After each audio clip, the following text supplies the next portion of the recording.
So today I'm going to talk about how Axiom can help smart contracts on Ethereum access more data and perform verified compute over that data. So our starting point to this at Axiom is that we noticed that smart contracts actually cannot access very much data today. To illustrate the idea, if you pull up a Pudgy Penguins listing on OpenSea and try to see which of the data elements on that page are actually available to an on-chain smart contract, you'll quickly notice that actually the answer is 1, namely the current owner of the Pudgy Penguin. So you'll see here it's Zac Efron. A lot of the other rich information on the page that surely is relevant for OpenSea users, like the transaction history, the previous prices, and the previous owners of the NFT, are simply unavailable. And the reason for that is that they're not in the current state of Ethereum. Instead, they're part of the blockchain history. So that's something that's committed to in Ethereum, but is not accessible to transactions. And this is not just a design mistake in Ethereum. For any blockchain, to maintain the ability for full nodes to validate transactions without being an archive node, you can't allow transactions to access history. Now, developers have a lot of ways of working around this problem. There's basically a trade-off between either paying more to store more data in your application state, or you can reduce the security of your application. By that, I mean you can use a trusted oracle, or most frequently is just the development team of an application itself. Now, both of these solutions definitely work, but they do impose a pretty difficult choice for developers between increasing the cost of their application or reducing the security. So at Axiom, we're coming at the question of how we can scale data access and compute for smart contract applications without imposing this type of trade-off. Our starting point is a different way to access data on blockchains that uses cryptography instead of consensus. Now, the defining property of any blockchain is that the current block of the chain actually provides a commitment to the previous block and all the prior blocks. In Ethereum, each past block commits to the entire state, as well as all transactions and receipts in that block. Now, in principle, this provides a way to trustlessly access any historic data on Ethereum just by reversing that commitment. To be concrete, if one wanted to access a receipt from 1 million blocks ago, what one could do is exhibit the intervening 1 million block headers, and then provide a Merkle proof into the block 1 million blocks ago of the receipt you want to prove authenticity of. Now, there's a bit of a challenge here, because this would be prohibitively expensive in the EVM. First of all, you'd have to compute the Keccak hash of 1 million block headers. And secondly, you'd have to put those 1 million block headers on-chain. Even if you were able to do that, you'd still have to compute this Merkle-Patricia trie proof of the receipt, which itself can be quite expensive. Instead, we do these steps in ZK. So at Axiom, we're maintaining a commitment to all previous block hashes on Ethereum back to Genesis within a smart contract. To do so, we check in ZK that there are valid Keccak header chains of block headers in groups of 1024. And our smart contract maintains the property that the Merkle mountain range and the recent 256 block hashes available to the EVM always commit to the entire history of block hashes on Ethereum. This means, by referencing these commitments, it's possible to trustlessly reach any piece of historic data that's ever appeared on Ethereum. In addition, we wrap the expensive Merkle-Patricia trie proofs into this commitment in ZK. So this allows us to prove the authenticity of any piece of historical on-chain data in a single ZK proof. And we've packaged this up into a system that takes an on-chain query into some historic data, accepts some ZK verified compute on top of that on-chain data, computes the result, and generates a proof of that result to be verified on-chain. So the rest of the talk, I'll present our new system, Axiom v2, which wraps up these operations in an easy-to-use developer interface, and talk about some of the underlying ZK primitives that go into making the interface easy to use. So first, I want to announce that we launched Axiom v2 on Goerli testnet today. It enables you to query any piece of data from the entire history of Ethereum. That includes transactions and receipts, new from v1, as well as a good user interface to query solidity mappings. We've also added a JavaScript front end to specify basic computations to be verified in ZK, and also export a client-side ZK prover so that developers can allow their users to generate client-side proofs of the computation. We created an online REPL demo of this that you can try out at repl.axiom.xyz. The only caveat here is you cannot use this on your mobile phone. So let me go through the workflow that we've developed for Axiom v2. After the developer specifies a computation to be done over the history of Ethereum, we export a client-side prover to be embedded in a smart contract web front end. Your user can then generate a compute proof on their laptop, send that proof to our on-chain smart contract to request proof of authenticity of the data inputs to that query. Our off-chain proving server will index the contract and generate a proof that all of the data inputs were valid, and also that they were compatible with what was requested in the computation. We aggregate these proofs together and send the final proof to our smart contract, and finally, send the results in a callback to the dApp smart contract. So what that means is that to use results from Axiom in your smart contract application, all that's necessary for developers is to implement a single callback function in their application on-chain. Now, for the rest of the talk, I'll dive into what you are all here for, which is more things about programmable cryptography. So I'll walk through a couple of the ZK building blocks that were necessary to make this all happen. The first is our client-side proving package for Halo 2, which we're calling Halo 2 Browser.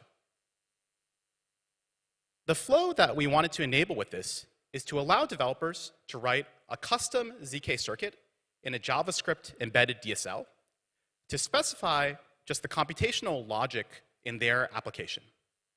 As an example, you might want to compute the average balance of a user over 100 blocks. What you would specify in JavaScript is simply the operation of averaging 100 numbers. We allow you to export a browser prover as a React component for your web app, and then easily integrate it into your dApp frontend. What this means is that developers don't need to actually deploy a ZK proving server to use custom compute over on-chain data.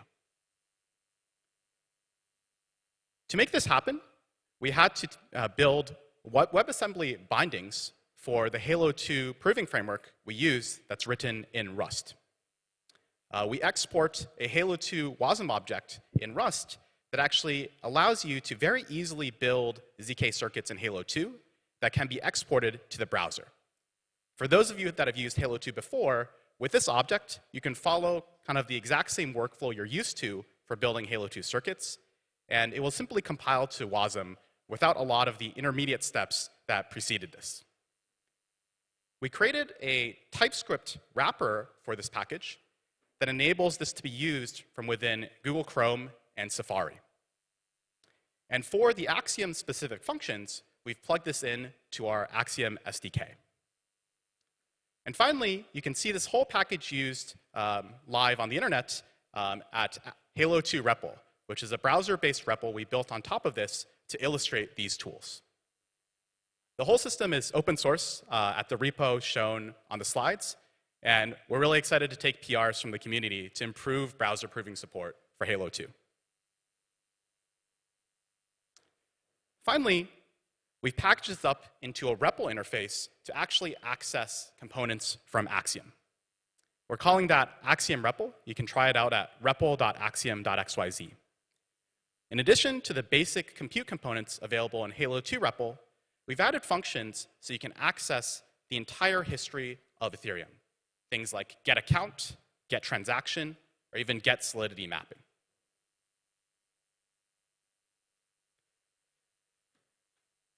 Now, the next step in building Axiom v2 is that we make pretty big queries into the history of Ethereum. And as the previous talk mentioned, the proofs underlying these queries can get pretty expensive. So what we needed is a flexible framework to allow us to modularly write circuits to accomplish different tasks and actually generate proofs for those circuits in a flexible method across machines. So we built a framework to do cross-circuit calls that we're calling components.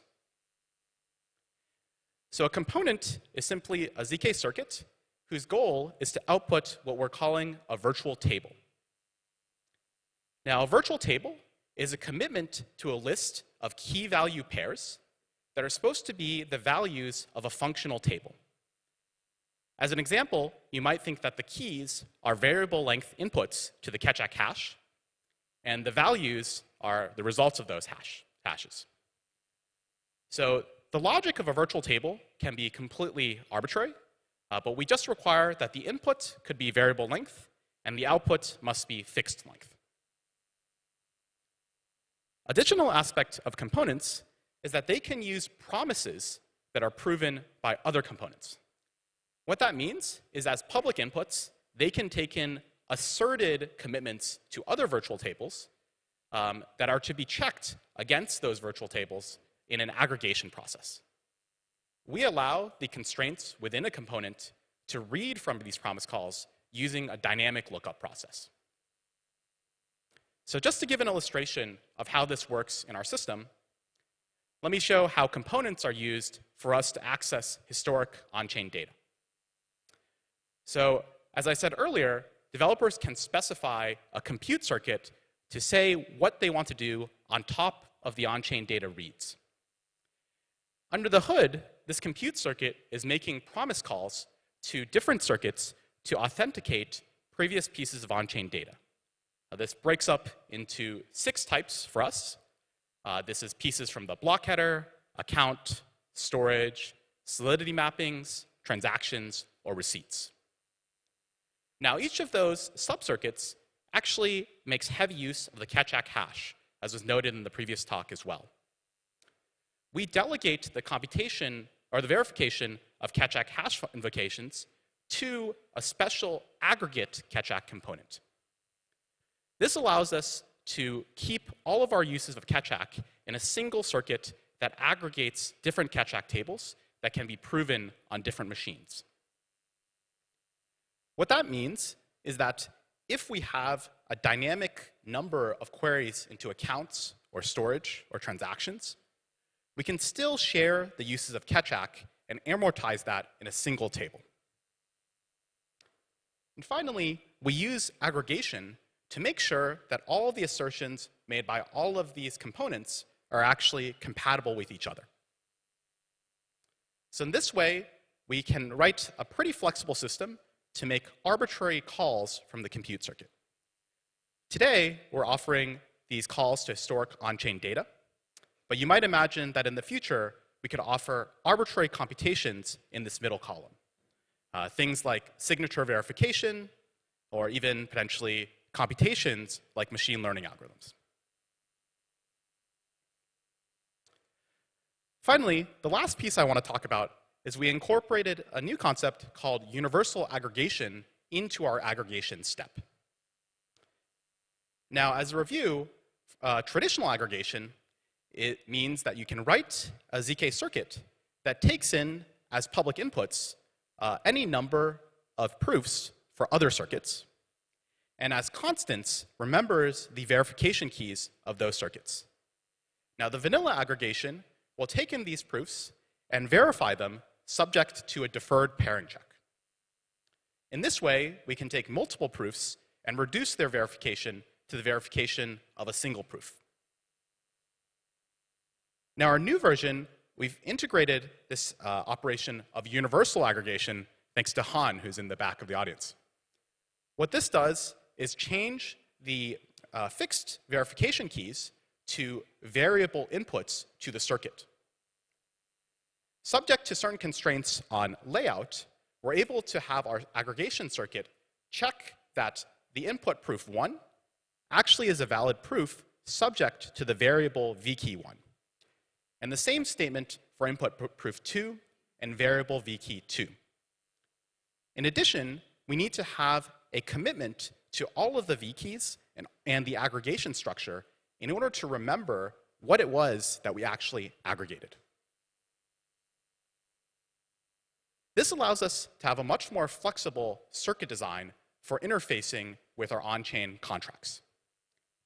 Our new workflow takes in a developer-specified compute proof, the contents of which we may not even know, combines it with the data proofs that we're generating on our server, and feeds it in to a universal aggregator.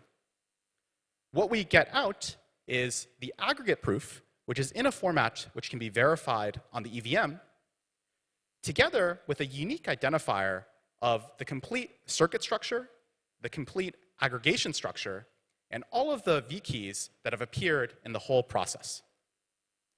Together, we can verify the proof against a universal on-chain verifier, and then pass on this hash of all the vkeys to the consuming smart contract. Now notice in this flow, we can feed in completely different circuits in the beginning of the flow. However, all of the verification takes place in the same on-chain smart contract. So what that all means is that every time we want to change the compute circuit that is made to Axiom, which represents a different type of query over the history of Ethereum, we don't need to deploy any new smart contracts. And that means that the only thing that a developer needs to do to integrate is purely smart contract operations. And we think that this can really lower the barrier to entry for developers to actually use ZK. All right, so would love for everyone to check out Axiom v2 on testnet today. You can play around with our REPL interface at repl.axiom.xyz. And we also have a pretty technical developer discussion group at the QR code on the screen to answer any questions or discuss any ideas with you guys. Thanks for listening, and happy to take any questions.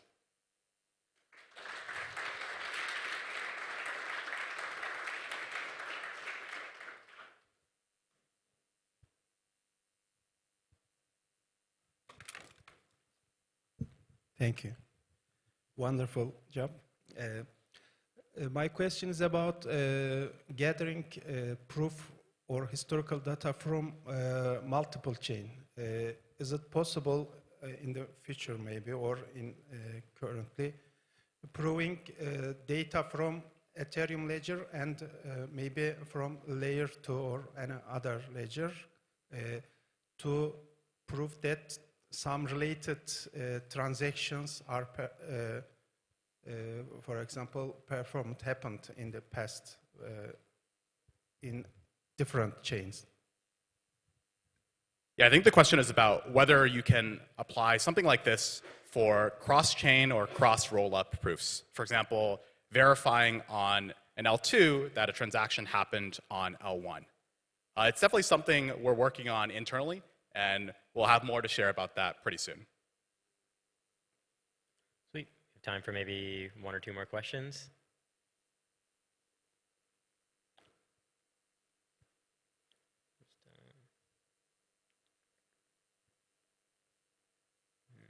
Maybe I have a question. If someone wanted to create, say, like a combination of circuits where some of them are fixed verifiers and some of them are variable verifiers, would they still have to pay the cost of the extra variable verification in that recursive aggregation circuit? Yeah, so the question is, if you want to mix fixed and variable verifiers, like how does the cost look? I think the overhead of universal aggregation is pretty low, actually. So it might actually be reasonable just to assume all your aggregations are universal. The main overhead is just the just hashing the V key, but that's actually honestly pretty cheap. One thing to say, though, is you actually have to be quite careful when you work with universal aggregation, because now any sort of mistaken missing V key commitment means that your circuit is under constraint. Sweet. All right. Thank you for the talk. Let's give another round of applause.